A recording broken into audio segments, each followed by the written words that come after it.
BJP JDS ಮೈತ್ರಿಯ ವಿಚಾರಕ್ಕೆ ಸಂಬಂಧಪಟ್ಟಂತೆ ಸಿಪಿ ಯೋಗೇಶ್ವರ್ ಅವರು ಹೇಳಿಕೆಯನ್ನು ಕೊಟ್ಟಿರುವಂತಹದ್ದು. ಈಗಾಗಲೇ ದೇವೇಗೌಡರೇ ಮೋದಿ ನಾಯಕತ್ವವನ್ನ ಒಪ್ಪಿಕೊಂಡಿದ್ದಾರೆ. ಇನ್ನು ಡಿಕೆಶಿ ಎಲ್ಲರಿಗೂ ಸಹ ಏಕವಚನದಲ್ಲಿ ಮಾತನಾಡ್ತಾರೆ ಅಂತ ಹೇಳಿ ಮಾಜಿ ಸಚಿವ ಸಿಪಿ ಯೋಗೇಶ್ವರ್ ಅವರು ಹೇಳಿಕೆಯನ್ನ ಕೊಟ್ಟಿರುವಂತಹದ್ದು.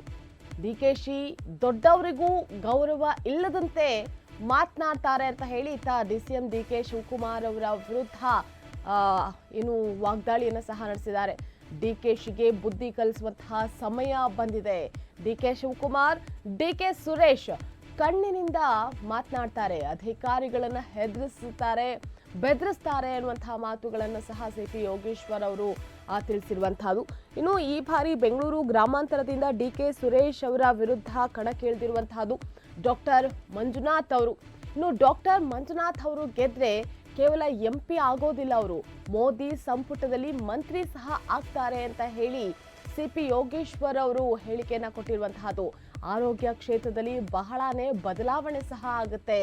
ಅಣ್ಣ ತಮ್ಮಂದಿರು ಏನ್ ಮಾಡ್ತಾರೆ ನೋಡೋಣ, ಕೊಲೆ ಮಾಡ್ತಾರಾ ನೋಡೇ ಬಿಡೋಣ ಅಂತ ಹೇಳಿ ಸಿಪಿ ಯೋಗೇಶ್ವರ್ ಅವರು ಡಿಕೆ ಬ್ರದರ್ಸ್ ವಿರುದ್ಧ ವಾಗ್ದಾಳಿಯನ್ನ ನಡೆಸಿದ್ದಾರೆ.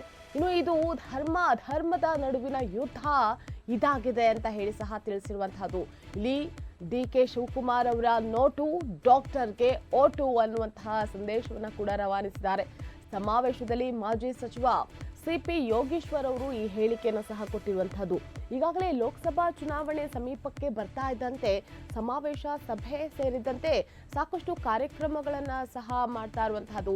ಈ ಕಾರ್ಯಕ್ರಮದಲ್ಲಿ ವಿರೋಧ ಪಕ್ಷ ಯಾವುದಿರುತ್ತೆ ಅದನ್ನ ಬೊಟ್ಟು ಮಾಡಿ ತೋರಿಸುವಂತಹ ನಿಟ್ಟಿನಲ್ಲಿ ಆಯಾ ಪಕ್ಷದ ನಾಯಕರು ಈಗ ಪ್ರಮುಖವಾಗಿ ಶಕ್ತಿ ಪ್ರದರ್ಶನ ಮಾಡೋದ್ರ ಮೂಲಕ ಲೂಪ್ ಹೋಲ್ಸ್ಗಳನ್ನು ಎತ್ತಿ ಹಿಡಿಯುವಂತಹ ಕೆಲಸಕ್ಕೆ ಮುಂದಾಗ್ತಾ ಇರುವಂತಹದ್ದು.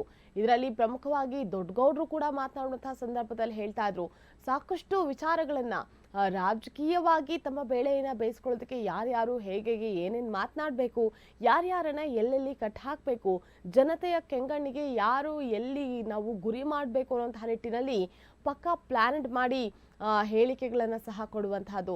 ಆ ಹೇಳಿಕೆಗಳು ಎಲ್ಲೋ ಒಂದು ಕಡೆ ಮತ್ತಷ್ಟು ಅದು ಬೇರೆಯದೇ ಸ್ವರೂಪವನ್ನು ಕೂಡ ಪಡೆದುಕೊಳ್ತಾ ಹೋಗ್ತಾ ಇದೆ.